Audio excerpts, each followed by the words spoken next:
오늘 은혜 받으실 하나님의 말씀은 요한복음 15장 13절에서 17절까지의 말씀입니다. 요한복음 15장 13절에서 17절까지의 말씀을 다 같이 봉독하시겠습니다. 사람이 친구를 위하여 자기 목숨을 버리면 이보다 더 큰 사랑이 없나니 너희는 내가 명하는 대로 행하면 곧 나의 친구라. 이제부터는 너희를 종이라 하지 아니하리니 종은 주인이 하는 것을 알지 못함이라. 너희를 친구라 하였노니 내가 내 아버지께 들은 것을 다 너희에게 알게 하였음이라. 너희가 나를 택한 것이 아니요 내가 너희를 택하여 세웠나니 이는 너희로 가서 열매를 맺게 하고 또 열매가 항상 있게 하여 내 이름으로 아버지께 무엇을 구하든지 다 받게 하려 함이라. 내가 이것을 너희에게 명함은 너희로 서로 사랑하게 하려 함이라. 아멘. 자, 우리 예수님께서 오늘 우리에게 친구라는 말을 쓰시면서 더 이상은 너희들이 종이 아니다 이렇게 말씀해 주시는데, 그 일에 대한 일환으로서 그분은 세리 마태를 찾아가셨습니다. 당시에 세리는 로마 식민지 하에서 백성들에게 과중한 세금을 징수해서 탈취하는 반민족주의자였었어요. 특히 마태는 유대인으로서 일을 하니까 형제의 배신자여 민족의 피를 빨아먹는 악한 존재로서 인식되어지는 사람이었습니다. 자, 돈을 많이 거두어서 적당히 로마 정부와 더불어 나눠 먹는 그런 악인들이었는데, 그들은 늘 함께 모여서 향락을 취하고 부도덕한 생활로서 사람들의 시선을 의식하지 않으려고 들었고, 또 따가운 그런 질시와 또는 그 멸시를 잊어버리려고 했던 그런 세속주의자들이었습니다. 자, 그런데 그가 예배에 참석해서 죄의 부르심을 받은 것도 아니고 골방에서 회개하며 기도하며 금식 중에 죄 음성을 들은 것이 아니라 세금을 받아서 챙기는 그런 범죄의 현장에서 예수님을 만나서 예수님께서 하신 말씀을 들었습니다. 너는 나를 따르라. 그 즉시 예수님을 집으로 초대해서 자기 친구 이 세리와 더불어 함께 식탁을 나누었습니다. 자칭 메시아라고 하는 그 인간이 죄인들과 식탁을 같이 하는 것은 그때 당시에 도덕적인 어떤 종교인들의 눈에는 혼란의 대상이요 비판의 어떤 표적물이 될 수밖에 없었을 거예요. 저 인간이 메시아라고 말하는데 어떻게 저런 죄인들하고 같이 식탁을 나눌 수 있겠느냐. 실은 예수님께서 오만한 바리새인들의 집에 초청받았을 때는 아마 불편했었을 것입니다. 그런데 마태의 집에서 당신이 오시는 목적을 확인하고 오히려 더 위로를 받지 않았었을까 하는 생각을 하게 됩니다. 예수님은 사람들에게 배척받는 그런 세리, 그 마태에게 마음을 주시고서 채통과 위증은 아랑곳 없이 그를 찾아가셨어요. 죄를 의인되게 하기 위해서 당신 스스로가 의인이셨는데 오히려 죄인이 되셨고, 그렇게 되신 예수님을 따르는 제자가 되어서 나중에 그는 신약 성경의 제일 첫 번째 책을 기록한 제자가 되었습니다. 세상에는 환자들이 참 많이 있는데요, 환자이면서도 자기가 병 걸릴 줄 모르는 그런 사람도 있고, 병들고 아픈 줄 모르다가 죽기 전에도 의사를 찾아서 처방을 받는 어떤 그런 경우도 없지 않아 있습니다. 여기서 우리가 영적으로 말하는 것을 말합니다. 그래서 성 어거스틴은 말하기를, 하나님은 교만한 의인을 찾기보다도 겸손한 죄인을 찾아 더 사랑하신다 라는 말이 있습니다. 아픈 줄 알고 병원을 찾는 이 환자가 처방을 받을 수 있지 않겠어요? 건강하다고 여기는 환자가 있고 환자로 여기는 환자가 있을 뿐 모든 사람은 다 환자예요. 의인이라고 하는 죄인이 있고 죄인이라고 하는 죄인이 있을 뿐 세상에는 의인은 아무도 없다는 것입니다. 그래서 죄인들을 구원하기 위해서 자기의 모습을 죄인으로 동격화시켜서 말씀을 전하는 그 일을 감당하기 위해서 예수님이 오셨다는 것이죠. 그리고 세인트 다미아라는 그 성자가 있는데요. 그분이 태평양을 배를 타고 여행하다가 모로콰이라는 섬을 만났는데 그 섬에 올라가 보니까 그곳은 나병 환자들이 집단으로 모여서 거기서 죽음을 기다리면서 격리된 어떤 삶을 살고 있었던 곳이었었어요. 그들에게 아무리 복음을 전파해도 먹히지 않습니다. 너는 건강하잖아. 너는 복받았잖아. 우리는 버림받았어. 우리는 하나님 앞에 저주받았는데 어떻게 그런 하나님을 내가 믿으라고 그러느냐? 너나 잘 믿어라. 우리는 이제는 끝장났어. 그 섬에 머물면서 그들에게 전도하기로 결심했는데도 단 한 사람도 용납지 않습니다. 울며 불며 하나님 앞에 기도하는 가운데 주님 말씀하시기를 너도 그들에게 전파하기 위해서 나병 환자가 되어야 되느니라.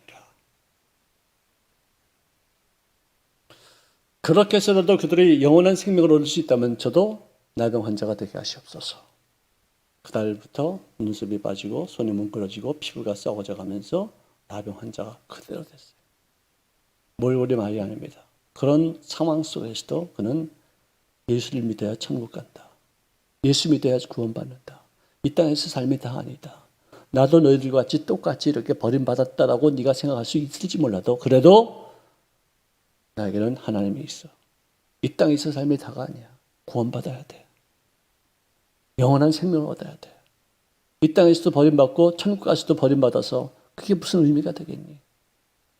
그렇게 울며 불며 전도하니까 그때서야 너 하나님 앞에 저주를 받았다고 생각할 수 있는 그런 사람이 어떻게 그분을 칭송하며 그분을 찬송하고 영광을 올리며 그분이 우리에게 베푸실 그 사랑과 은혜를 전할 수가 있겠느냐. 그래서 그들이 큰 감동을 받고 그 섬에서 단 한 사람도 예외 없이 모두가 다 구원의 반열에 서게 되었다는 일화가 있습니다. 사람이 되기 위해서 하나님을 포기하신 예수님, 죄인이 되기 위해서 의인이라는 것을 포기하신 그 하나님, 죄인들의 친구가 되기 위해서 도도한 종교인들과의 원수의 담을 쌓던 하나님, 소외당한 자들에게 친구가 되기 위해서 높은 자들을 세상에서 당당하다고 생각하는 사람들과 등을 돌리신 하나님, 내가 이 땅에 온 것은 의인을 부르러 온 것이 아니요 죄인을 부르러 왔노라.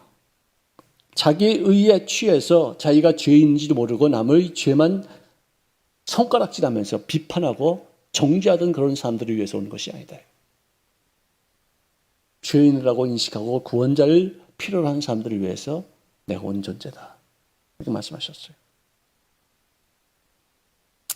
자, 이 친구가 과연 무엇일까? 우리는 이 친구에 대해서 얘자식아 내가 네 친구냐 임마? 하고서 맘먹는 그런 동격의 어떤 존재를 친구로 여기는데 서양에서는 자기 아버지를 소개할 때, 자기 할아버지를 소개할 때, 자기보다 큰 선배님을 소개할 때에도 He's a good friend of mine. 즉, 나와 마음이 통하는 분이다 라고 이렇게 소개해요. 친구의 개념이 많이 틀리죠. 저희 할머니가 해준 말씀인데요. 친구를 좋아하는 한 청년이 있었대요. 그 아들은 뭐 술 친구, 도박 친구, 놀러 다니는 친구도 막 그런 친구들이 있어가지고, 야, 넌 좀 친구를 좀 가려서 사귀라. 아, 아버지 무슨 말씀이세요? 이 사람들 전부 다 나하고 무덤에 같이 들어갈 사람들이에요. 의리가 있습니다. 우리 서로 목숨을 버립니다. 우리 진짜 친구입니다. 야, 너 친구를 몇 명 되냐니까. 한 50명 됩니다. 그래? 그럼 네 친구가 얼마나 되는지 한번 보자. 나는 2분밖에 없어. 너는 50명이 되니까 한번 보자. 그래서는 돼지를 잡아서 그 돼지를 푸대 속에다 집어넣고서 들쳐매고서 그 아들과 네 제일 친한 친구한테 가자고 해서 갔더니 하는 말이 내가 우리 아들이 지금 사람을 죽였는데 가장 친한 친구라 하니까 좀 어떻게 좀 도와달라. 그러니까 뭔 소리하고 그냥 빨리 당장 하라고 그냥. 응? 관리한테 내가 잡혀가지고 당장 가거든. 몇 집을 가도 누구든지 자기를 도와주고 감추려고 하는 사람은 아무도 없었어요. 그때 그 아들이 굉장히 쇼크를 먹었죠. 야, 진짜 나에게는 친구가 없네. 그러면 이제는 내 친구 집에 가자고서 아버지가 그를 끌고 갔어요. 끌고 와서 사정을 얘기했더니 빨리 들어오게, 빨리 들어오게, 빨리. 저 아들은 왜 데리고 왔어? 빨리 들어와. 그래서는 그 돼지를 땅을 파가지고 묻고 감추려고 그러는데 여보게 사실은 이게 시신이 아니고 돼지 한 마리 잡아왔네. 돼지 잡고서 파티나 열세 해가지고 아주 잘 먹고 잘 살았다는 전설 따라 삼천리를. 여러분 친구, 진정한 의미에서 친구 사이는요 공의가 있을 수 없어요. 불의했다 할지라도 죄를 지었다 할지라도 같이 내가 이 사람을 숨겨줬다는 죄목으로 감옥에 가는 한이 있더라도 그 편이 되어서 감싸주는 거예요. 보호해주는 거예요. 감춰주는 거예요. 친구예요. 만약에 법조계에 친구가 있다면 그 법은 그의 판결은 공의롭지 못해요. 친구이기 때문에. 법조계는 친구가 있으면 안 되죠. 근데 친구 사이에는 같이 감옥에 가자 하는 마음으로 도와줄 수 있다는 거예요. 개인 간에도 국가 간에도 실리 때문에 어제의 원수가 오늘의 친구가 되어지고 어제의 친구가 오늘의 원수가 되어지는 일들이 비일비재해요. 예수님 시대 때도 예수님은 십자가에 못 박히기 바로 직전에 누가복음 23장 12절을 보니까 헤롯과 빌라도가 전에는 원수였으나 당일에 예수님을 십자가에 못 박혀 죽이자는 어떤 그 뜻에는 일치감을 보여서 서로 간에 친구가 되었다라고 기록하는데 이런 친구가 어떻게 오래 갈까요? 악한 일에 동지감을 형성해서 사람을 죽이는 일에 참여했다면 그 친구는 오래가지 않습니다. 다시 내일 원수가 될 것이에요. 친구란 무엇이냐? 마음을 같이 할 수 있는 사람입니다. 온 세상이 나를 버릴 때 그때 나를 찾아와 주는 사람이 친구입니다. 영국 속담에는 순경은 친구를 만들지만 역경은 우정을 시험한다. 즉 잘 나갈 때는 친구들이 많이 모이지만 역경을 당할 때는 다 떠난다. 그때는 진짜 친구가 누군지를 그때 볼 수 있다는 것이에요.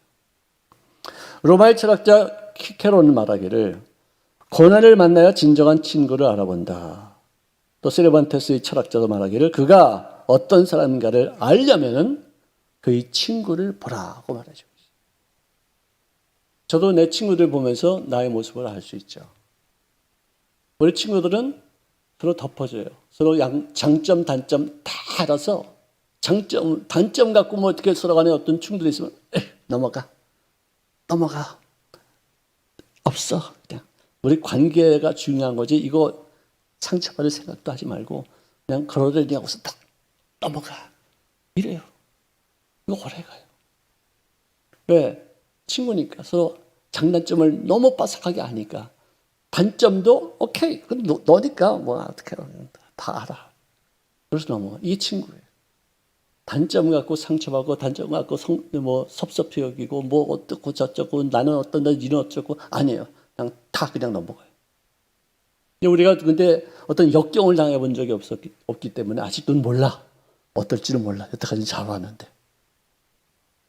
근데도 좀 어려운 일들이 당하면 같이들 아파하고 힘들어하고 기도해주고 판단하지 않고 품어주는 어떤 그런 건 있어요. 자, 오늘 주님께서 친구에 대해서 얘기하는데 이 친구에 대해서는 구약에도 많이 이렇게 나와 있어요. 출애굽기 33장 11절에 사람이 자기 친구와 이야기함 같이 야훼께서는 모세와 대면하여 말씀하셨다. 대면 예배예요. 대면 예배. 비대면이 아니라 대면이에요. 친하면은 대면한대요. 그때 코로나가 있었는지 없었는지 모르지만 아마 다른 분들하고는 비대면으로 얘기하셨나? 여기는 모세에게는 대면으로 얘기하셨다고 말씀하셨어요. 또 시편 이사야서 41장 8절에 보니까 나의 벗 아브라함의 자손아. 그러니까 아브라함의 자손들이 하나님의 친구다 이거예요. 참 진짜 너무 아름다운 얘기 같아요. 우리도 다 아브라함의 자손이에요. 영적으로 봐서는 다 아브라함의 후손들이에요. 하나님의 친구예요. 자, 나스로가 죽었을 때 원래 그가 살아있을 때 그의 누이 동생들이 사람을 보내서 우리 오빠를 좀 살려달라고 했는데 죽을 때까지 기다리신 다음 죽은 다음에 찾아갈 때 말씀하시기를 나의 친구 나스로가 잠들었다. 이제 내가 곧 깨우러 간다. 내가 그를 죽도록 내버려 둔 것도 그는 이해할 것이다. 이거예요. 내 친구니까. 저는 그가 가셔서 나사로를 살리신 다음에 죽어서 시신에서 썩은 냄새가 나는 그런 상태가 되었을 때에도 그가 예수님의 말씀 한마디로 살아나는 것을 보았을 때 사람들은 나를 메시아로 믿을 것이다. 라는 기대심을 갖고서 그 일을 했었다. 유대의 문화적 정서는 한국과 흡사한 부분들이 참 많이 있는데 특별히 스승의 그림자도 밟지 않는다는 그런 제자의 규례가 있어요. 마치 이것은 주인과 종과의 관계 정도예요. 그런데 예수님이 십자가를 눈앞에 두고서 아주 충격적인 말을 하시는 거예요. 내가 명하는 대로 행하면 곧 나의 친구라. 이제부터는 너희를 종이라 하지 아니하고 친구라 하였도다. 이건 정말 충격 중에 충격이었던 얘기예요. 여러분들, 내가 너희 친구가 되리라. 우리는 이제 친구가 될 것이라는 그런 말은요, 그냥 말로만 해서 되는 게 아니에요. 우리가 인생을 살면서 많은 사람들을 만나지만 만나는 사람들마다 다 친구가 되는 것이 아니지 않습니까? 몇 사람 만나 친구가 되어도 또 우리끼리 친구다라고 말해도 그 말로 이게 되는 게 아니에요. 어떤 사람은 친구가 없다고 불평하면서 친구가 생기기를 기다리지만 자기 스스로가 누구의 친구가 되어줘야 되겠다라고 결단하지 않는 이상 친구가 될 수 없어요. 친구는 내가 먼저 친구가 돼야지 그 사람이 나에게 친구가 되어주는 것이지 그가 내 친구가 되기를 기다려서 친구가 되는 게 아니에요. 오늘 예수님이 먼저 당신이 말씀하셨어요. 내가 너희 친구가 되리라.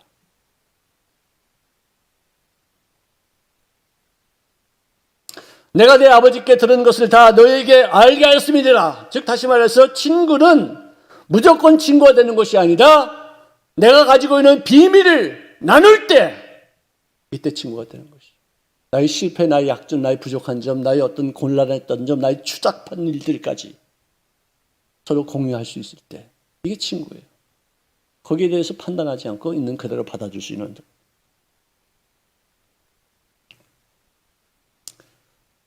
그분이 우리에게 비밀을 그들에게 알려주겠다고 아버지께 들은 것. 내가 이 땅에 온 그 목적이 무엇이며 십자가의 비밀이 어떤 것이며 그 위에 어떤 일이 일어날 것인가. 여러분들 비밀을 말할 때는요. 배신당할 것 각오하고서 말하는 게 비밀이 말하는 거예요. 내가 이 말을 해서 이 사람이 배신했거나 누구에게 일러서 내 창피가 됐고 내 인격이 못 오게 됐다. 이거 후회하지 않은 자신이 있어야지. 네가 그 말해도 괜찮아. 네가 그 말하면 무슨 뜻이 있겠지. 네가 그 말을 해서 내가 배신감을 느끼지 않아. 그거 다 각오하는 게 이게 친구. 여러분들 폴 뚜르니에라는 사람이 있는데요. 이 사람이 비밀 관리의 발달 단계라는 그 책 중에 이런 말이 있어요. 어린아이는 비밀을 간직하지 못한대요. 아이들은 비밀 없죠. 다 넣게 하면 다 나와. 근데 어른이 되어도 그 비밀을 누설하는 경우가 있다는데 그 뭐냐? 그걸 어른아이라고 그래요. adult child라고 그래요. 미성숙해서 지키지 못해요. 입을 함구하지 못하고 밤낮 있는 그대로 정말 무슨 말을 못해요. 금방 전해져. 그럼 심도 있는 말을 같이 나눌 수가 없어. 그럼 그러냐고서 깊은 얘기 안 해요. 이제 티네이저가 되면은, 사춘기가 되면은 그때서야 처음으로 비밀이 생기는 거예요. 자기에게도. 비밀스러운 일들을, 고민하는 일들을, 그것을 누구하고 나눌 수 있을 때 친구가 되는 것이에요. 그래서 건강해져요. 이 나눌 수 있는 사람이 없으면은 굉장히 불안한 성장을 하게 되죠. 성인이 되었어도 부부의 정의 중에 하나가 뭐냐? 비밀을 나눌 수 있는 친구를 발견했다는 거예요. 그런데 배우자로도 내가 말할 수 없는 부분들이 없잖아 있더라 이거예요. 내가 보니까. 교회 안에서 일어나는 거 우리 집사람한테는 한마디도 안 해요. 오히려 나의 동성 친구인 목사님들과 얘기하고 이런 경우는 어떻게 됐었어? 어떻게 하시대? 물어볼 때도 있어요.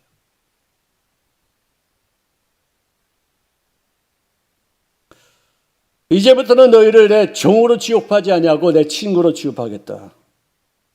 제자들에게 비밀을 말씀하신 예수님. 공생의 끝단계에 와서야 제자들을 친구로 선포하시고 그 비밀을 다 말씀하셨어요.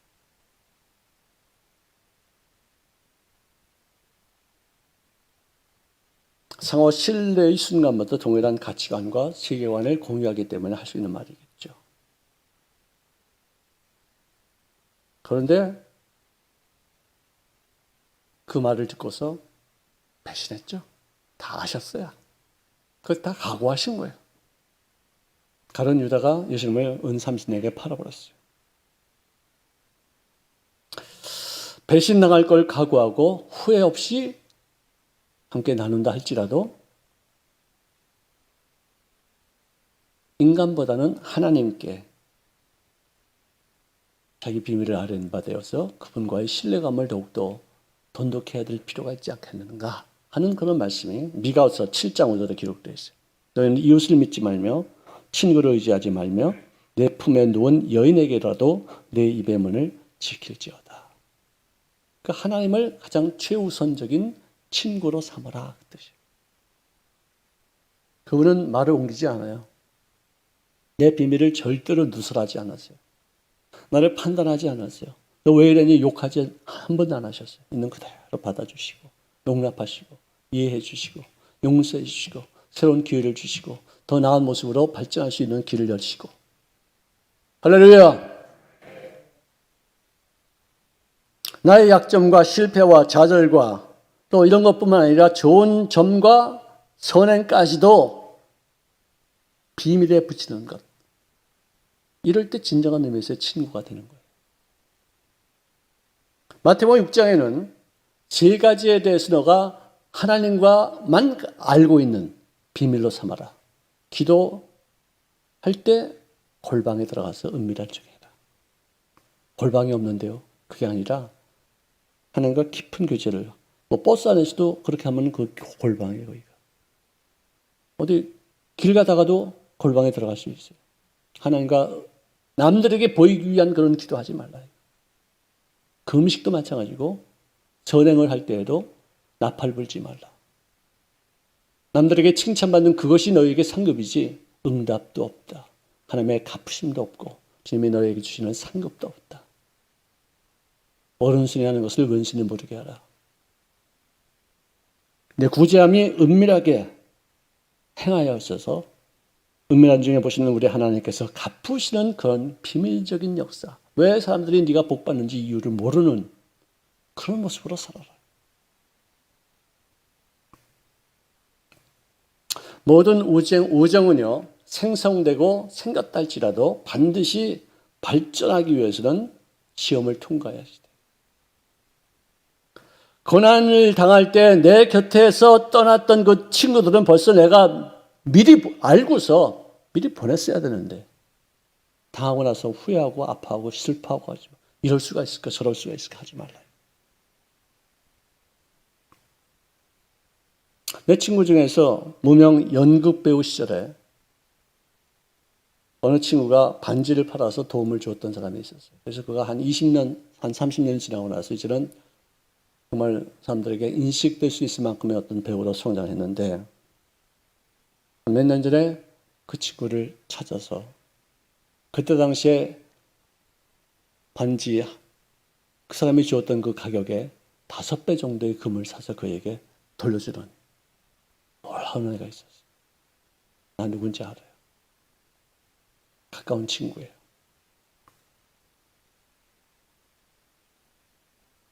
감동이죠.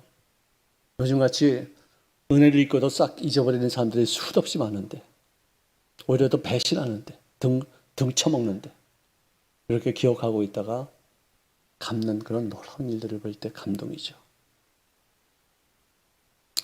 제가 신방을 이렇게 다니다 보면은 이 교회야말로 정말 좋은 칭호를 얻을 수 있는 정말 아름다운 신앙 공동체가 아닌가. 어떤 분은 40년 됐대요. 자기가 초신자 때부터 지금까지 이분이 늘 기도해주고 늘 보호해주고 늘 가르쳐주고 늘 인도해주고 또 나도 한 사람을 택하여서 그 사람을 양육하기까지의 어떤 모습으로 되어졌다. 가족보다 더 좋다. 친척보다 훨씬 더 가까운 혈연이래. 그렇게 말해요. 그런 분들이 많아요. 우리 교회에.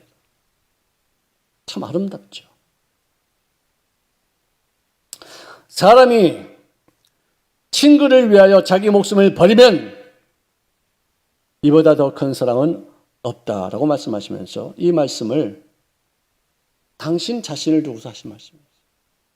내가 너희들에게 내 목숨을 버리면서 희생했다면 나는 너희들에게 가장 좋은 친구다. 상호 고발하지 말라. 요즘 기독교계에서 가장 치사한 것이 왜 그렇게 법적인 어떤 사건들이 그렇게 많아요? 그렇게 교인들끼리. 아니 우리들끼리 해결해야지. 이 다음에 우리가 세상을 심판할 수 있는 어떤 그런 권세가 우리에게 주어지는데 왜 이 안에서 벌써 세상의 심판을 받는 그런 모습을 갖추느냐? 말씀 하나면 다 우리가 손해보더라도 좀 부족하더라도 또 희생하면서까지 다 화해할 수 있는 거 아니냐? 어떻게 세상의 법에 그렇게 맡길 수 있겠느냐? 신문에다 막 내고 말이지. 뭐 공개하라고 막 말하고. 아니 우리끼리 얘기를 못해? 왜 그렇게 해야 돼요? 정모하면 그냥 하나님께 맡기는 거예요. 그분이 살아계신데 내가 자기 의에 잡혀간 사람들을 판단하고만 정죄할 게 아니라 진짜 하나님께서 그 일의 심판자가 되시라고 딱 맡기는 거예요.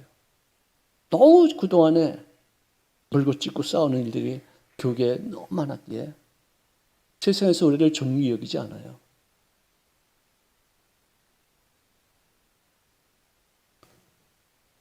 자살률, 이혼율, 낙태율, 법적으로 고발 고소하는 그런 법률 다 똑같아 세상 사람들하고. 누가 우리를 귀히 여겨요? 누가 우리한테 뭘 배우게 있다고 생각해요? 우리 진짜 좀 새롭게 해야지 돼. 어떤 전쟁에 두 친구가 절친한 친구가 같이 징집이 되어서 전투에 참가를 했는데 너무 그 전투가 치열해서 자기 친구 하나가 실종되는데 생사도 분별할 수가 없었어요. 그래서 자기 소대장한테 내 친구를 찾으러 가겠으니 좀 허락해달라니까 안 된다. 죽었다 벌써 걔. 이런 상황에서 어떻게 걔가 살아남을 수 있겠느냐. 못 간다. 근데 이 사람이 명을 어기고서 몰래 밤에 기어서 갔어요. 가가지고 그 친구를 찾아가지고 시신을 들고서 그렇게 왔어요. 소대장이 넌 군법 회복감이야. 너는 이 전쟁터에서 불순종하면 넌 사형감이야. 막 혼냈는데. 그래 너 겨우 가가지고 그래 시신 들고 왔냐?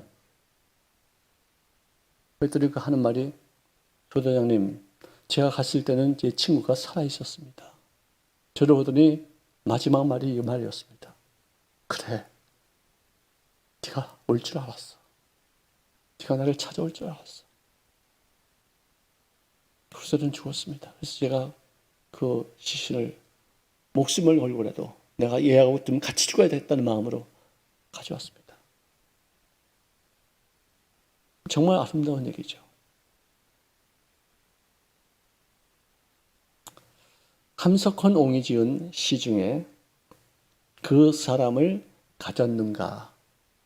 라는 시가 있어요. 그 대목 중에 하나가 우리가 탔던 배가 꺼지는 순간 구명대를 서로 양보하며 너만은 설하다고, 아니야 너만은 설해야 돼 라고 할 그 사람을 그들은 가졌는가.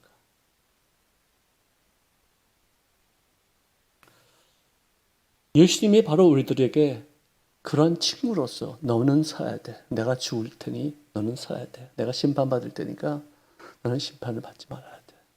내가 채찍에 맞을게. 너 고침받아라. 내가 지극한 가난한 자주로 저주를 받을 테니까 너는 부유해서 아브라함의 복을 마음껏 누려라. 이 친구예요. 나를 살리시고 나를 살리게 하기 위해서 죽음을 택하신 예수님. 이런 분을 우리가 친구로 섬기고 있는 사람. 왜 각자를 다 친구로 삼았느냐? 나도 이 사람 때문에 죽었어. 이 사람도 내가 죽어서 살리게 됐어. 너희들 친구야. 다투지 마. 서로 존귀 여겨. 이러기 위해서 주님이 죽으셨다는 거예요. 우리를 친구 삼으셨다는 거예요. 우리 교회는 서로 물고 찢고 싸우지 마시고요. 서로 부족한 점이 있으면 말해주고 또 그것을 또 받아주고 또 고쳐나가고 또 서로 기분 나쁜 점이 있으면 털고 오해를 풀고. 미움은 죄악이에요. 정말로 귀신에게 속지 마세요. 진정한 크리스찬의 모습을 갖춰나가시는 기회로 사순절을 지낼 수 있기를 바랍니다. 작년에 사순절은 저는 정신없이 지냈어요. 이게 뭐야? 이게 무슨 정말 경황이 없이 지냈어요. 이제 1년을 지나면서 이 고통 속에서 이 모든 불편함 속에서 정말 은혜 아니면 이루어지지 못했던 어떤 그런 일들이 우리들의 생활 속에 이루어졌다는 것, 당연한 것이 아니었구나 하는 것을 깨닫고 나서요. 올해의 사순절 이 기간은 좀 더 다른 모습으로 우리들의 마음가짐을 가질 수가 있어요. 이제 내일 아침부터 우리는 사순절 고난주간에 새벽 예배를 갖습니다. 집에서도 예배 드렸어도 좋겠지만 또 앞으로 나오셔서 또 교회 오셔서 함께 예배를 드리면서 기도하시고 또 이 고난 중에 이 고난의 의미를 더욱더 깊이 체득하고 보다 더 밝은 내일을 맞이할 수 있는 주님된 마음가짐을 가지시기 위해서 우리가 함께 참여할 수 있기를 바랍니다.